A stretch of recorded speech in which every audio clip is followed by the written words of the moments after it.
Well, what were we talking about last week?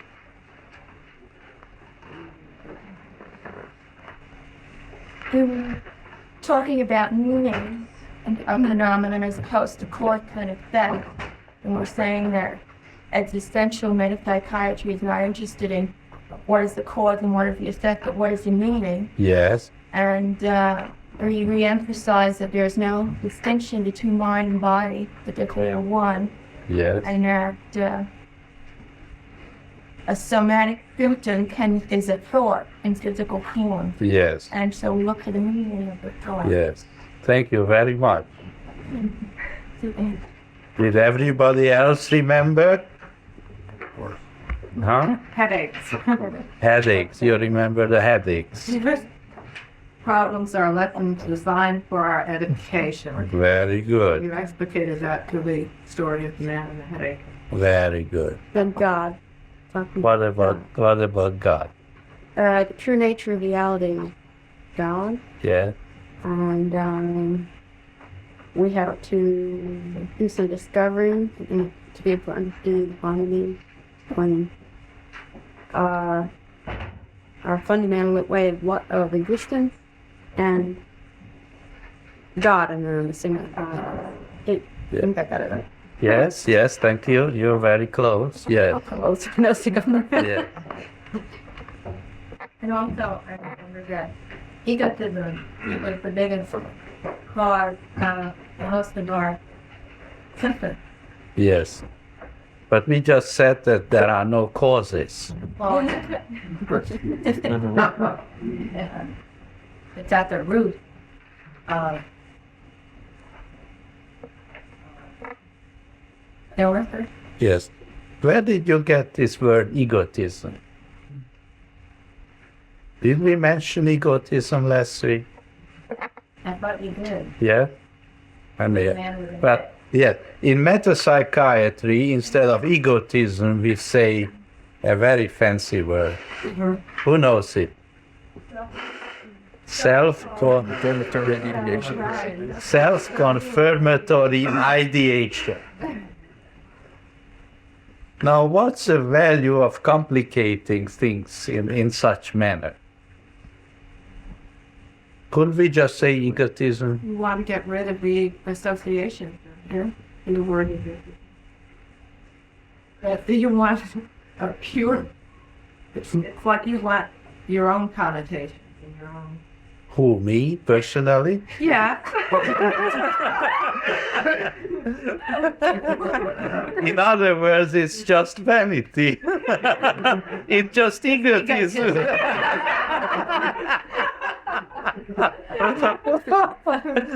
Well, to put it more positively, in order to be heard afresh, sometimes it's necessary to use new words. No, ma'am. No. There is a legitimate scientific justification for that clumsy term. Admittedly, it's a clumsy term, but it is very important to stick to it.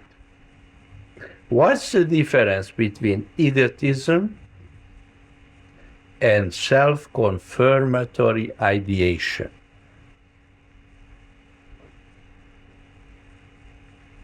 Self-confirmatory ideation is clearer in describing what's happening than just the word ego. Hi, Vera. Hi there. Hello, Dr. Hora. I think it's best to treat the affection right away. It's have no other interest before the good of God. That's right, Vera. With any other affection which wants to take our interest. Yeah. So we are not thinking about exerting an influence on anybody or anything. The beneficial presence is a place where God is working in His own way. We cannot direct God in a direction which we choose. You see, God is not here for us. We are here for God. Dr. Hora, when any situation comes up like a hurricane, or war, if I remember, or anything like that, we are here. That's like the third man with the lightning or anything else, here for safety net, or physical being. Yes, so what's your point? It's nothing different to be a fear from the lightning or the hurricane, for if somebody wants to take away our good and our safety net. So, So then if believing again in something or safety net in somewhere else to find God. yes, that's right. Sure. We are exploring the deepest form, the most powerful form, the most valid form of prayer, which in metapsychiatry we have called the prayer of glowing. And that's how Jesus prayed. Toward Jay, Yes, Jay. recently I discovered that I daydream a lot. No kidding. Now tell you, I'm amazed that it's just like there's nothing there. There's no one there. I'll just sit in a chair and it's not emptiness. It's just Neverland. So it's Yeah. But then I try to influence myself into reading something spiritual, and that I shouldn't daydream. But then I started blaming my mother because I hear my mother say, "Oh, I'm just daydreaming." And I'm looking at the students of metapsychiatry as far as the levels of the students, to see myself as a daydreamer or as a dreamer. Yeah. And there's can you help me with this? What is the meaning of such dreams? It's just perhaps even if being interested in observing of God or what's going on. Well, you would like to be happy. That would be nice. It's a mistake. Wanting to be happy at the mistake. Yeah. Can you help me with? Well, we are not here to seek happiness for ourselves, neither unhappiness. Pardon me? We are not here to seek happiness.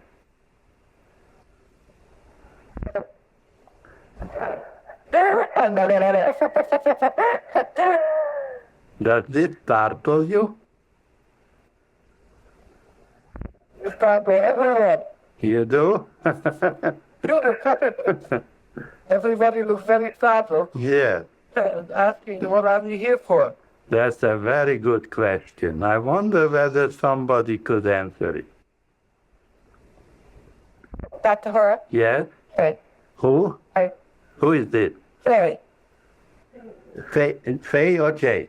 Larry. Jay, yes. In metapsychiatry, I've read that we're here for God. Yes, of course. What does that mean?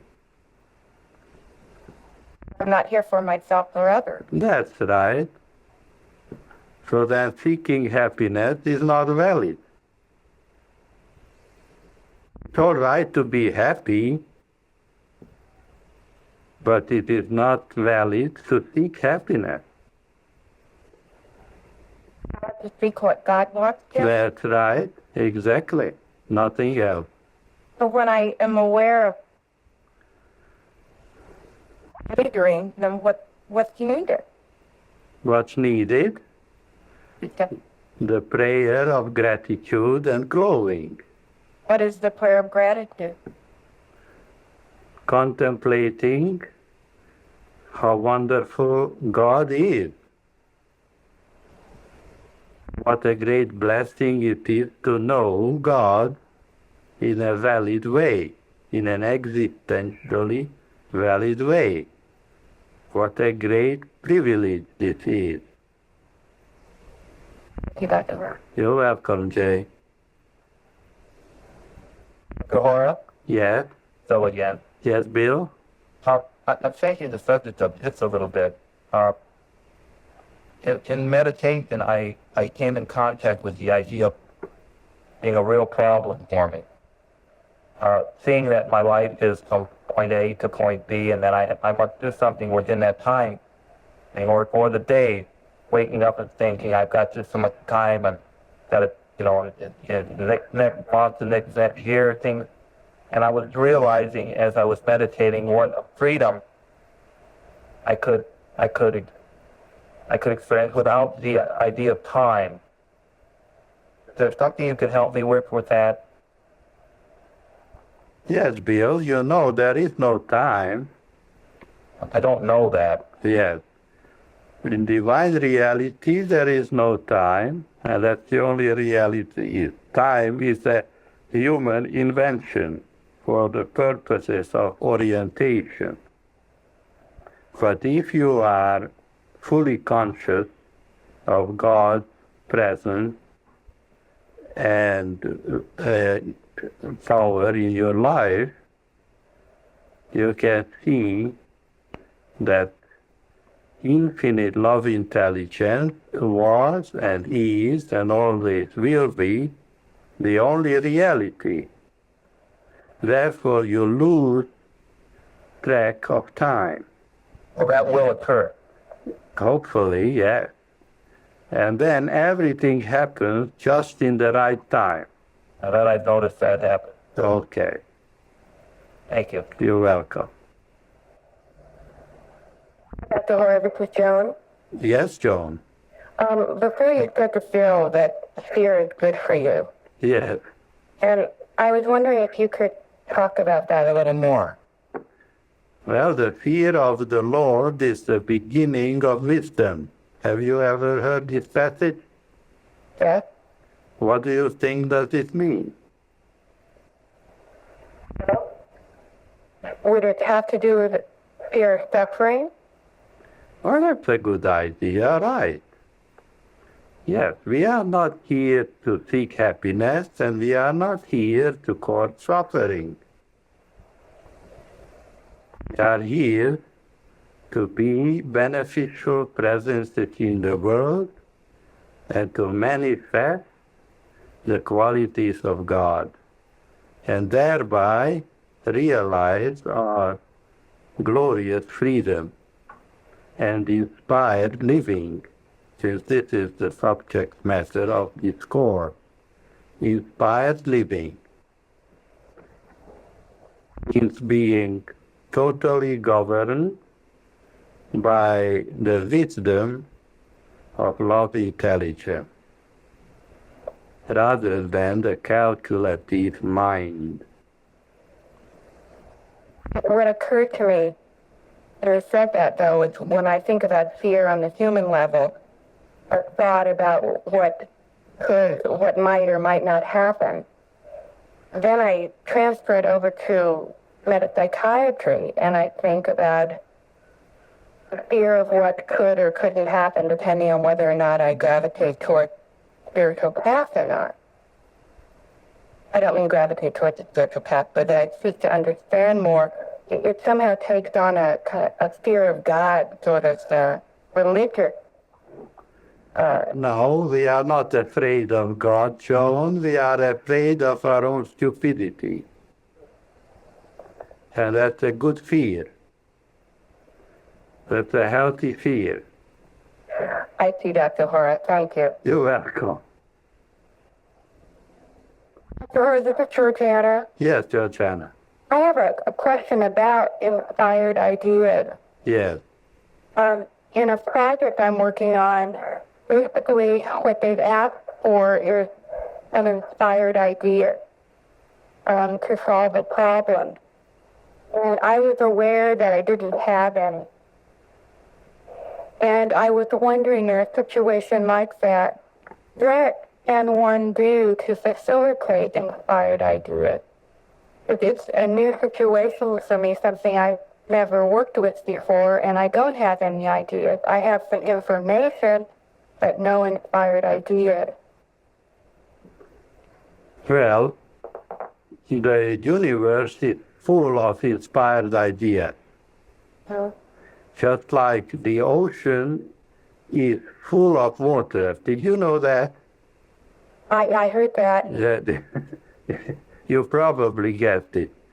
The ocean is full of water. The universe is filled with inspired ideas. Have you ever seen a thirsty fish? No.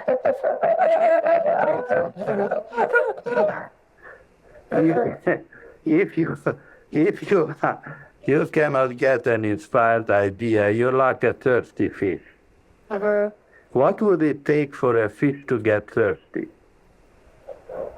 well, the fish would have to be back in the water where it belongs. No, the fish would have to have a hydrophobia. You know what that is? You have to be afraid of water. Yeah. He would have to shut himself off of water. Uh-huh. Yeah. Now people who don't have inspired ideas are saying, well, God is a very scarce commodity. I am dying of thirst. I'm like a thirsty fish. It is just a problem of not knowing how to be receptive. And how does receptivity come to us? Well, I would imagine some stillness, my own mind Through prayer and meditation, here. the way we have described this a few minutes ago, Georgiana. After this session, maybe you will have a tape and listen to it again carefully and learn to pray, because what are we accomplishing through prayer? We're only accomplishing increased receptivity. That's all. That is the purpose of prayer, to increase our receptivity to inspired ideas, because these inspired ideas have an answer and a solution to every possible problem of life, in anybody's life. The purpose of prayer is the increase of receptivity. As the psalmist says, "Open thou mine eyes, that I may behold wondrous things out of thy law." This is the purpose of prayer. Dr. Hart, every time, for example, I have to have a problem at work or at home, it would do help for just to become silent and do some meditation. Absolutely, Georgiana. That's the best way. If you do this more frequently, are there more ideas? There are infinite ideas. Past ideas are so omnipresent as water in the ocean. How many raindrops would make up an ocean? What? A lot. There are so many inspired ideas as there are raindrops in an ocean. Can you visualize that? It takes a tremendous capacity to visualize that. But The wisdom of God is infinite, you're and our receptivity is puny. How big is puny?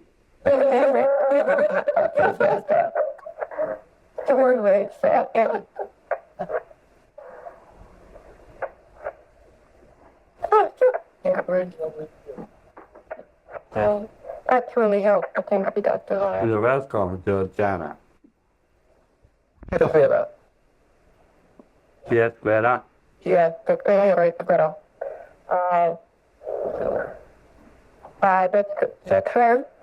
the the dreams that we live in daily life are about the kind and the rest of it. When we dream, I didn't get the last two words.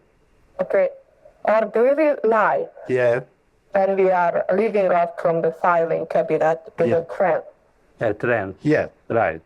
when we are sleeping and dreaming, Yeah, to the trend that it's in a picture form. yeah, right. What's happening when one dream, and in the dream you realize I had dreamed that before. Yeah. That is called a dream within a dream. It's something when one is getting conscious about something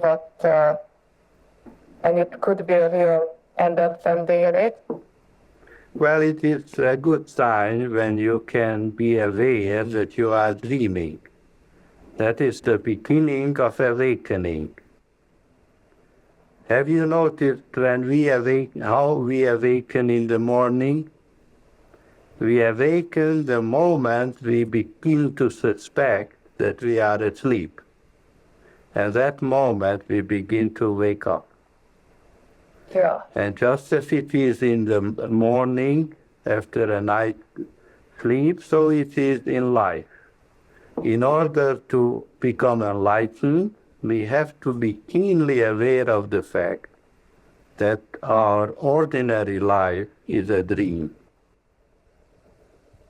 And the more clearly we can be aware of it, the closer we are to awakening. Yeah, I have to be aware of it. Oh yeah, Because if it doesn't come in my memory, then I can forget or forgive the rest of it. right. So maybe that's the meaning when I dream, in my dream. And you know that you are dreaming. Yeah, And that's good. That's very good. that occur, the same dream. Yeah, yeah. The Bible says, awake thou that sleepest, arise from the dead, and Christ shall give thee light. Yeah.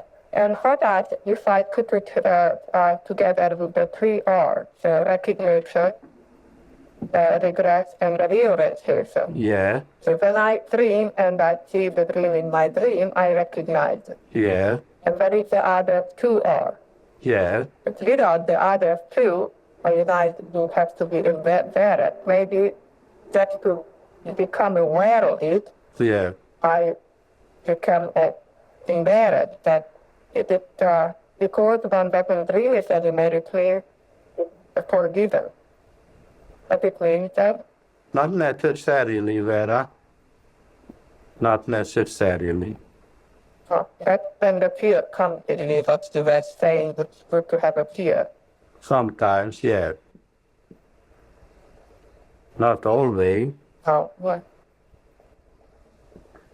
Thank you. You're welcome, Vera. Oh, you can see that? Yes, Sheila. The question was, Sam, I know it's asked before, but I don't recall the answer.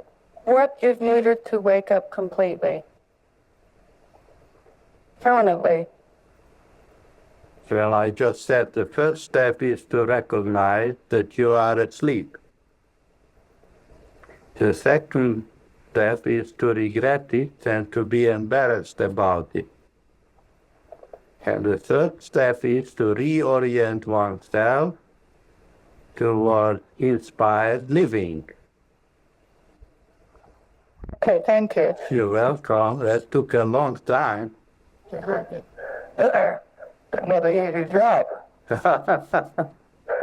Well, we need to be constantly alert to the fact that we are actually sleeping. Yes, So that there is a constant waking to the fact that we are sleeping from moment to moment all day long. yes, that's right. Is that what's required? Well, you have to be aware of being aware. You can be aware of the fact that you're not aware. Right. To have that elation state that you earlier described as the lake, unrippled lake, Yes, that cannot be an end of track. No, Yeah. there is only receiving of ideas. And really the only thing that we can do is being aware of being asleep. And then reorient ourselves toward God, infinite love intelligence. What is the meaning of the moon in the lake? But demonstrates the clarity and the light that shines through. The moon in the lake is symbolic of a perfect understanding of God, without distortion. We lived an inspired life, and our lake would never be rippled, would be ripple proof. Ripple-free, right? Oh, and the lake would always remain clear. Yes, and the moon would be reflected without distortion. Yeah, so the world is the wind, the lake is our consciousness, Yes, the moon is the love of God. right.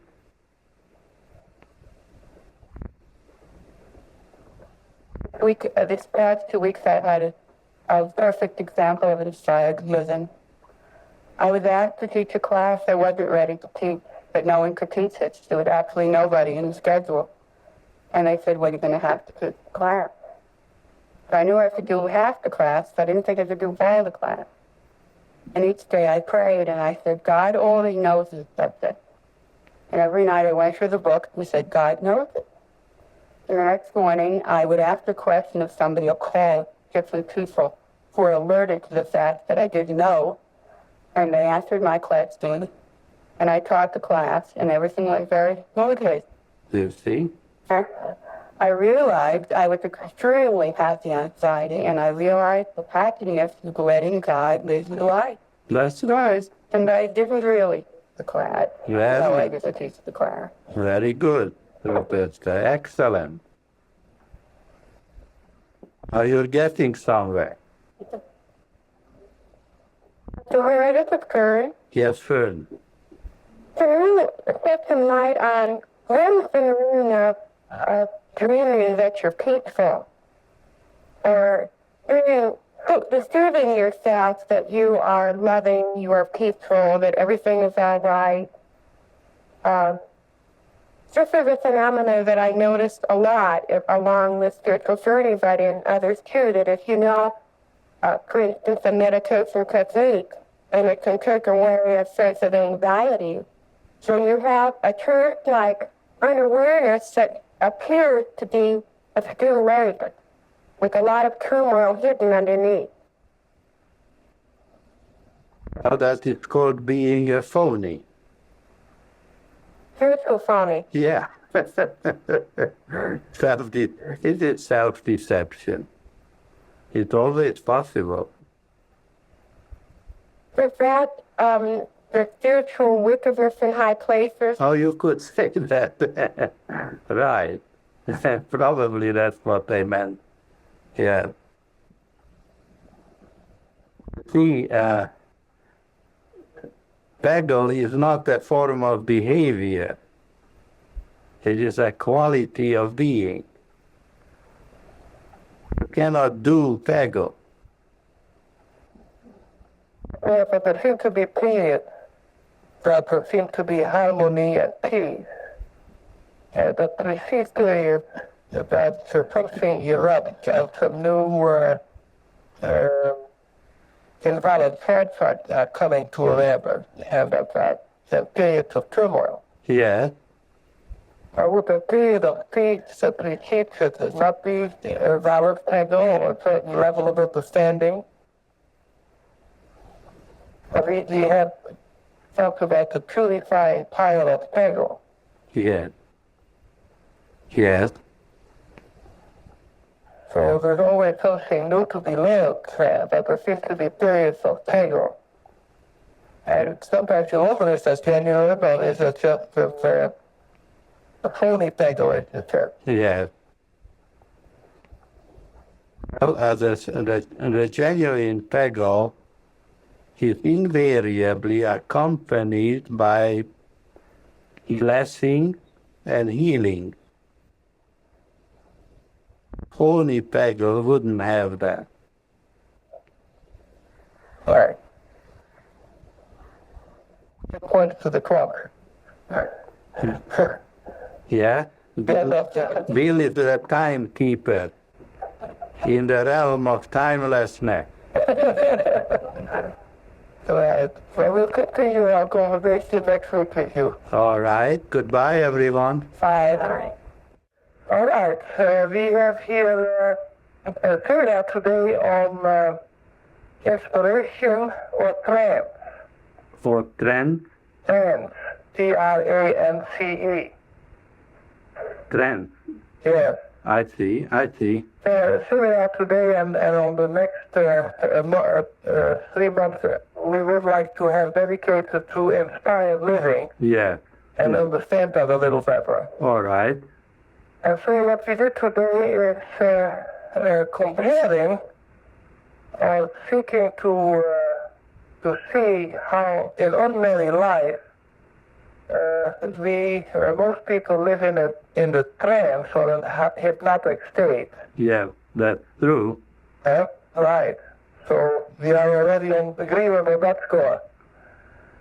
And so we read a little bit of a story. It was actually a Max Ruden story. Not true, yeah. You know him. Yeah. And we saw that the point of the story was to awaken the person to certain tendencies that they have. Yeah. And so we see that that is also what happens in the therapeutic encounter or in life, that there are these opportunities to awaken and see ourselves in the trance. Yeah. I'm dying to hear the Nasrudden story.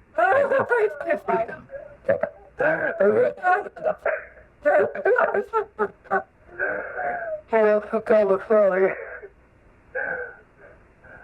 Well, the story was that Nasrudden was going to a rich man, Yeah. and he was asking to give me some money. Yeah. And the rich man said, why?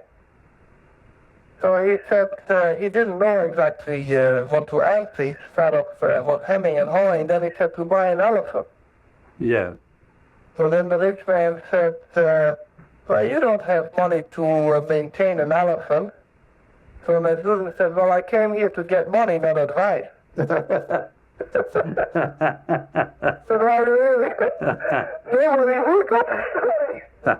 Well, that's a nice story. yeah, right. Yeah. Anyhow, Yeah. let me not go further in what we discussed. I think there are some questions. Okay. And then see what we can learn further about it. All right. We won't give advice to anybody. We'll just set them straight.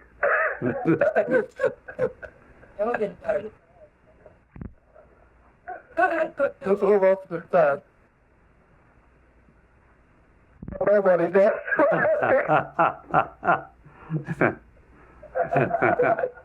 Well, I advise you to ask questions. That's the best way to get to wake up. But maybe nobody wants to wake up.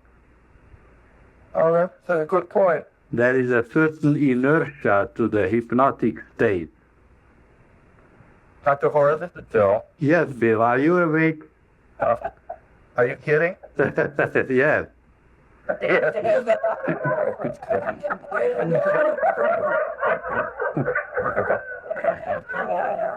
Always.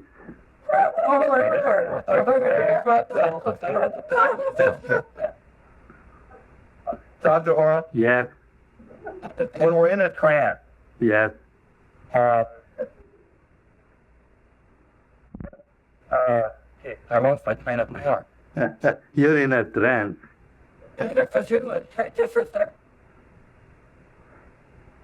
Maybe you would like to ask, what is a trance?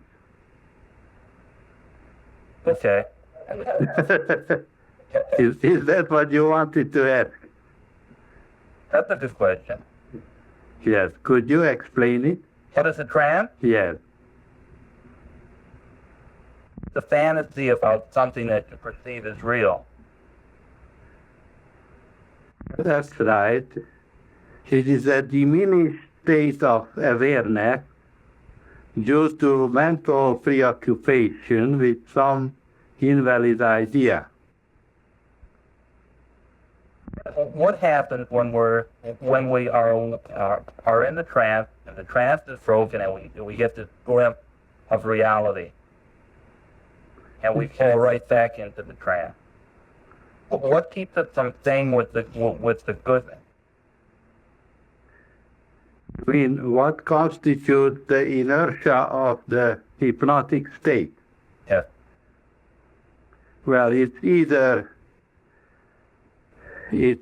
pleasure seeking or fear or worry.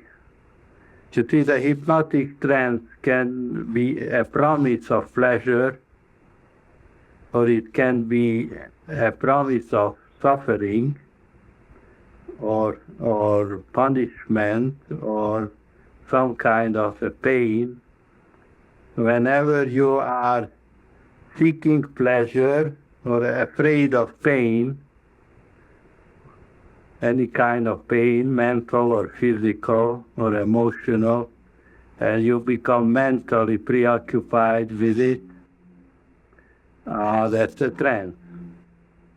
Or if you see a beautiful woman and feel attracted to her, you can fall into a trance because there is a promise of pleasure, which can frequently turn into pain, and that is the hypnotic state, and pleasure and pain. So the most fascinating thing in life is pleasure and pain.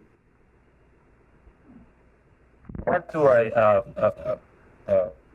a trance, and I saw myself in this particular trance, and I see this in a dream, and it seemed like I could not get out of it, and I had followed it through, and when it was over with, I realized how everything in that dream that occurred, or everything that I did, was a very turned everything away from PAGL. Everything changed.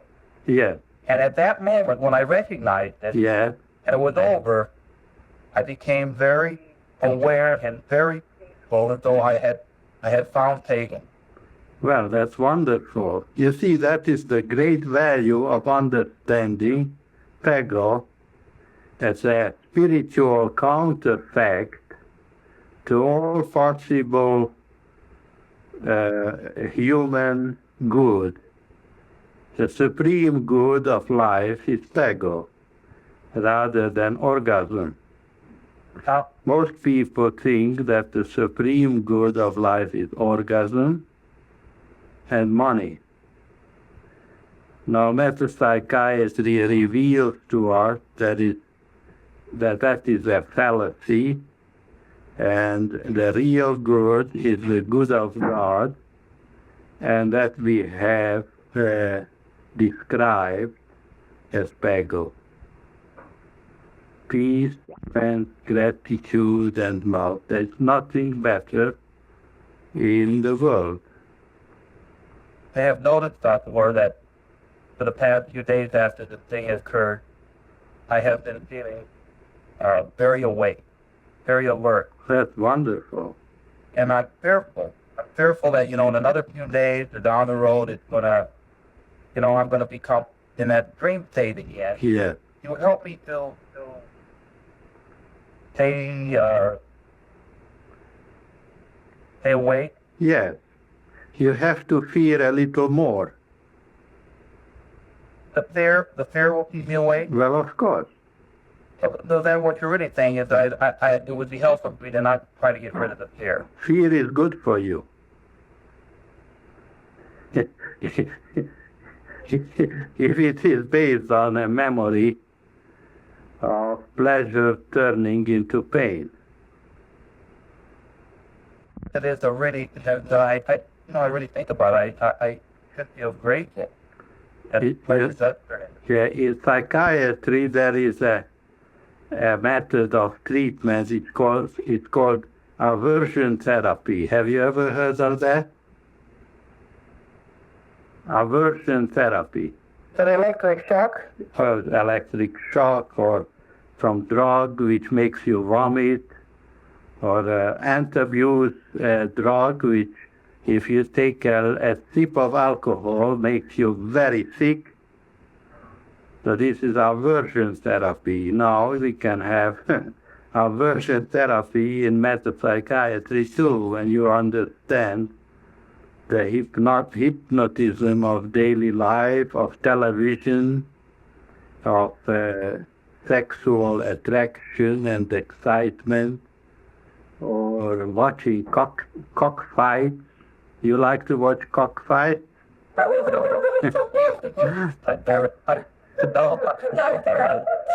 Would you believe that some people enjoy watching cockfights, or boxing, or any form of violence can have a fascination to people? Oh, really what you're talking about, this is really helpful because I can see that anything that would fascinate could be really detrimental. Yeah. You know the meaning of the word fascination? Yeah. It is from the Latin word fasces, which means to bind. When attention is riveted to something, or interest is bound to something invalid, then we are mesmerized, and we are in a state of trance, and we are prisoners of that mental condition, and then we suffer. So fascination is not advisable. We must be on guard never to let anything or anyone fascinate us, because that means that we are imprisoned by a fantasy or a desire. Pretty helpful. Thank You're welcome, Bill. you, Michael. Yes, Michael. What is the meaning of not wanting to wake up? It is stupidity.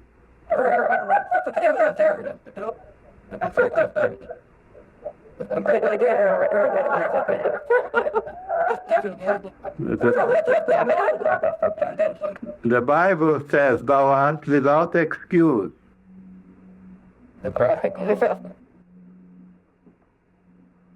It's about a certain reconditioning that some of us seem to be more fascinated Yes. out from parental or cultural or background or past things. Is that not an excuse? Or is there an equivalent If you haven't been, in anyone's eyes to represent a level of stupidity?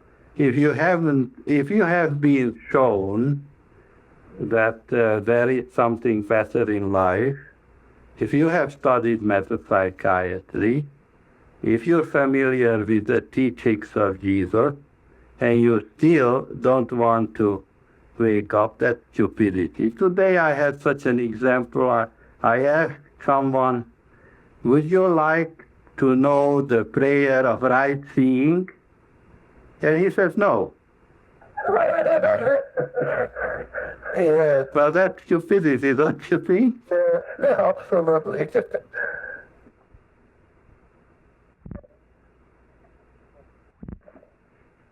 Dr. Hora, my name is Larry. Yes, Larry. Nice to meet you. Thank you, dear. And it seems that some people get fascinated or think they're getting fascinated by God, but really they get fascinated by their own ideas of God. That is very correct, Larry. We can have fantastic fantasies about what God is. I think I'd have them. That is called religion. Yeah. Is it possible that God wants us to be fascinated with Him and not with the rest of the craziness? Well, God wants us to understand Him and to manifest Him in the world. Fascination is not appropriate in the realm of spiritual values. It's not fascination, but appreciation that is necessary. It requires and it's helpful. Great gratitude, appreciation, understanding, and here we come to inspiration.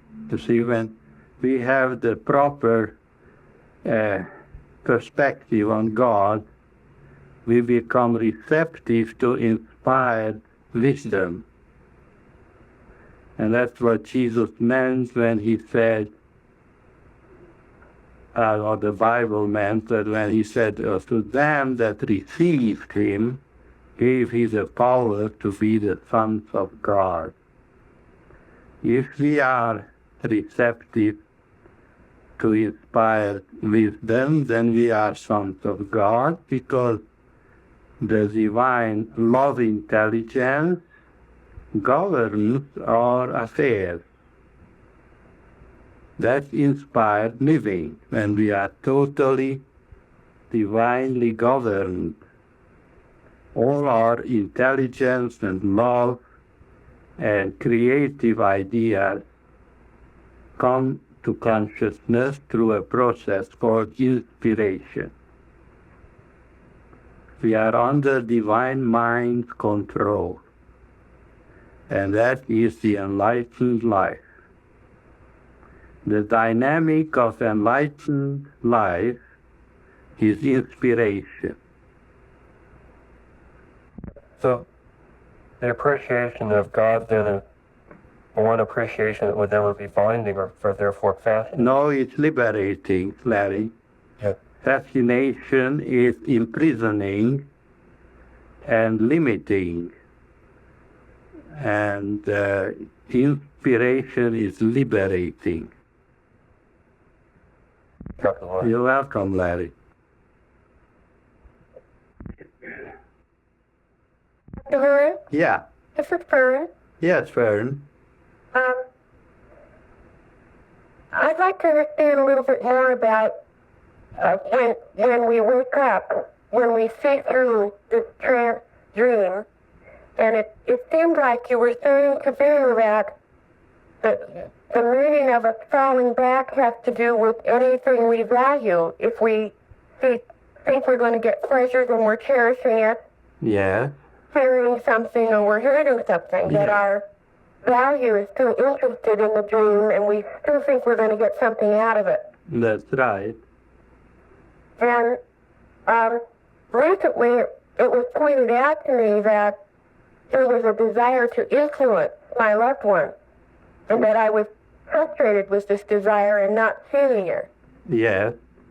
And at that moment, when I saw that the desire, there was a sense of liberation, of being able to laugh at it and to observe from the outside the woman who interpreted love as influence, and the whole thing seemed to be liberating.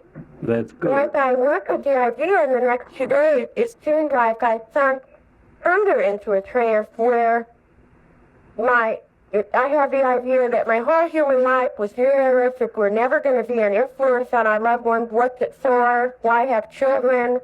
And all of these ideas that have been there in me, or all of us, I guess, about what we get out of being good humans and loving people and sacrificing or whatever we think we've done to be good, all seemed to fall through. And it seemed like I was more in a trance then. There was depression and a feeling like, what else is there? If there's not a good human life, what else is there? Yeah. And in that past, I was very grateful that we had this seminar today, because I could see this would be more helpful in waking up. Yeah. What is the process where we get that insight and we feel free, and then all of a sudden we notice that there's so much more work to do than we imagined in the beginning? Well, there is no work to do. There is just reality to be understood. Now, let's just be precise about the problem of influence. As you know from my writings, we differentiate between influencing people and being influential. Yeah. Jesus came into this world to be extremely influential, but he never influenced anybody. If you understand that, then even your human life will become very meaningful. The question is, do you understand it? Well, I don't think I do. I've always understood influential as the closest I've been able to come is that I would be aware of God's influence or truth influence on loved ones or coming through my consciousness, but it would not be my personal influence. That's correct. That's correct. Now, how can that be? If my attention is on spiritual values, Yeah. then these values have a dynamic and validity and love, for instance, a power of its own, which is influential. That's correct. That's right. The same goes for intercessory prayer. Have you ever heard of intercessory prayer? Yes. The other day on television, I was watching some religious preachers praying about the hurricane, which was threatening the New York area. And that they were praying in extreme tension, with fists clenched and with jaws tight, and they were saying, "Oh, please God, make this hurricane to go eastward and not westward. And they should not go here and they should go there, so that nobody should get hurt." So they were giving instructions to God and trying to influence God how he should fix up this hurricane. Of course, the hurricane wasn't listening to them.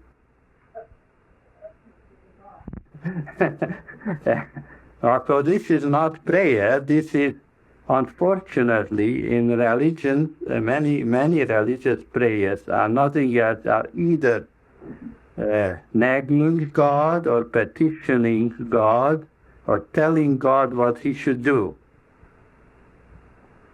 So this kind of prayer is just an exercise in futility, and it can be very frustrating because there's no way man can influence God. Could you define effective prayer for us, then, intercessory prayer? Intercessory prayer is being influential by virtue of the purity of our consciousness. Fern, at one time, I was teaching you to the prayer of glowing. Remember? Yes. And that may have had some value to your life. Now, when we glow inwardly with the knowledge of God, with the awareness of his infinite love and power and presence, that is prayer. And that is being a beneficial presence in any situation, and it doesn't involve any effort on our part, only devotion, attentiveness, and gratitude. Jesus never strained himself. He didn't get a hernia from prayer. He just filled his consciousness with the truth of God's infinite presence and glowed. And this inner glow is portrayed by artists as the halo around his head. And that's his prayer. No influencing of anyone, neither each other nor of God. That's ridiculous. We have no right, and it makes no sense. It is an attempted trespass to influence people. He does, but I think that would be really helpful. I hope so. Dr. Hora, this is Jan. Yes, Jan. And we apply the knowledge of God to a situation like the hurricane. Well, look here. The world is constantly intruding in our consciousness and endeavoring to create disturbances there. As the Zen master says, the wind creates ripples on the lake and distorts the image of the moon.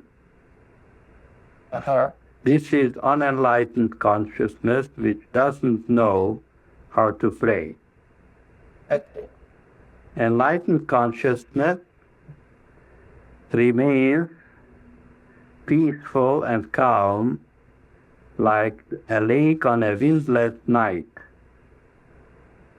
and reflects the moon perfectly. And the right prayer is to remain peaceful and undisturbed in the midst of panic and confusion and fear or a football game. So when the days of a hurricane come to our attention, we seek endeavor to learn just that there is no danger, no threat, and such things in God's universe. Right. We are not allowing hypnotism to create ripples on the lake, on the peaceful lake on our consciousness. And that would exercise a beneficial influence all around. Well, we are not concerned with exercising a beneficial influence, Jan, because that would mean that we are again trying to influence. Do something. Right. Yeah. The lake isn't trying to straighten out the moon. I see.